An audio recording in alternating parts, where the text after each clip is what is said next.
Hi guys! Welcome back to my channel. Kung bago ka pala sa channel ko, don't forget to like and subscribe. Ngayon ay magmumukbang tayo na yan. Ang tawag dun sa amin is pork ribs. Actually, medyo spicy siya. Hindi ko siya matatawag na super spicy. Katamtaman lang yung spiciness niya. Saktong-sakto. Magmumukbang tayo niyan later. Tingnan natin kung hanggang saan ang kakayanin kong kainin yan. So, ayan, nakakatakam talaga. Oh. Tingnan nyo. Ang galing talaga magluto ng hobby ko. In fairness, nako, kung ikaw, babae, hindi ka marunong magluto, mag-asawa ka nang marunong magluto. Ganun lang kasimple yun. Hindi na uso ngayon yung Mara Clara, yung babae, yung mag-aasikaso. Depende na lang yun, tulong-tulungan na lang talaga yun. Hindi naman dapat na babae ka, dapat ganyan, dapat ganyan, dapat ganyan. Lalaki ka, dapat ganyan. O, diba?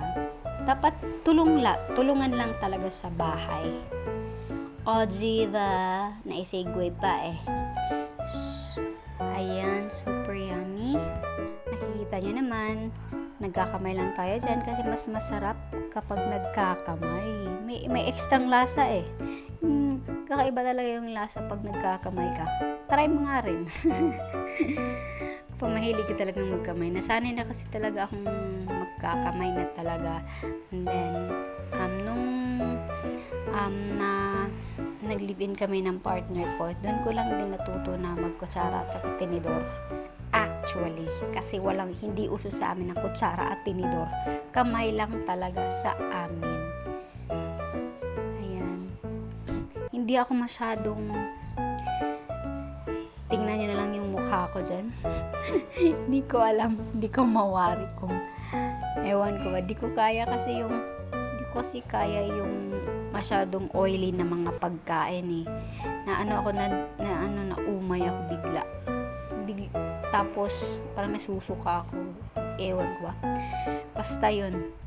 Tingnan nyo na lang yung video. Fast forward ko na lang to.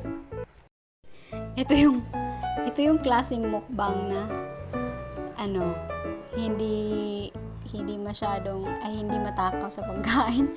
Kasi actually, nakikita niyo naman yung mga mukbang vlog dyan na iba is grabe talaga kung kumain. Kahit yung mga oily foods, ganyan, grabe sila. Siguro kaya kong yung mangga talaga. Kaya kong kumain ng maraming mangga. Pero dito, sa mga oily food, di ko kaya. Di ko kaya talaga, grabe as in. Nasusuka ako. Siguro ganito talaga pag buntis, Kasi, nagka-crave talaga ako niyan eh. Sabi ko sa asawa ko, bibili tayo ng gusto ko lutuin mo yan, ganyan. Tapos, ganyan yung pagkaluto. Pagkakain ko, ewan ko, parang, hindi ko masyadong nagustuhan. Parang, masarap naman siya, ha? Pero parang naumay ako bigla. Sa pagka-oily kasi niya, hindi ko kaya talaga yung mga oily food. Yung iba, favorite yung matataba na parte ng baboy. Ako talaga yung lean meat kinakain ko kasi di ko kaya yan eh. Kaya ayan, for today's video, makikita nyo kung hanggang saan ang kaya ko. Ilang baboy, ilang karne ang mauubos ko niyan. Ilang slices.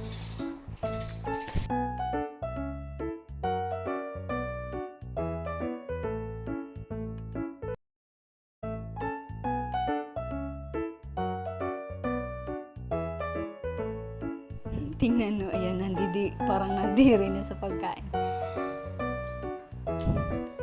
Kasi, basta, hindi ako thankful dahil nilutuan ako ng hobby ko.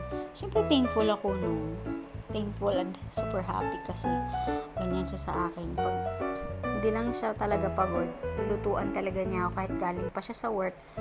Pero, dyan talaga. Kasi last na pagkaluto kasi dyan na recipe na spicy pork ribs is hindi ganyan. Hindi ganyan ka-oily. Hindi siya oily kasi ano yun eh, buto yun eh, ano pang sabaw, yung buto na pang sabaw. Kasi yan, ano, ribs kasi yan. Medyo mataba. Siguro kaya naumay ako. Kaya ayan, kumuha tayo ng buwad sa amin ng tawag. Ewan gusto nyo, daing ba tawag sa inyo? Daing o tuyo? Kaya ayan, kumuha tayo ng tuyo. Yan yung pang ano natin.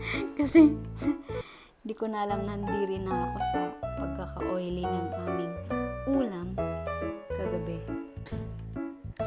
Kaya kumuha na lang ako ng tuyo para maubos yung kanin ko. Sayang naman. Ayan. For the kain ng mga person, buti na lang talaga may natirang tuyo isa. Kung wala na ko, mag-stop na talaga akong kumain yan. Kahit hindi pa ako busog. Kahit gusto ko pang kumain, pero masyadong oily. Meron naman ding isa pang ulam dyan yung lechon manok. Pero naumay na ako sa lechon manok. Puro na lang lechon manok. Kagabi kasi nag-lechon manok. Ngayon naman lechon manok. Parang nakakaumay yung mga ganong ulam. Palagi na lang diba? Yung mga ano siguro, hindi ako magsasawa sa mga appetizer. Kagaya ng mga bagoong or anong tawag yun sa inyo, ginamos. Hindi ko alam kung anong tawag sa Tagalog. Yun lang, hindi kaya eh. Ayun. Yan, ubos yung tuyo oh. Diba? Super oily niya. Kahit konti lang naman ng oil ang nilagay ng asawa ko sa pagluto. Ayan yung lechon manok. Pero hindi ako masyadong kumain kasi nauumay na rin ako niyan. Puro na lang kami lechon manok. Kaya ayan, tuyo. Naubos yung tuyo. Isang tuyo lang naman. Ayan, buti na lang naubos yung pagkain. See na. Thank you for watching guys. See you in my next video. Bye!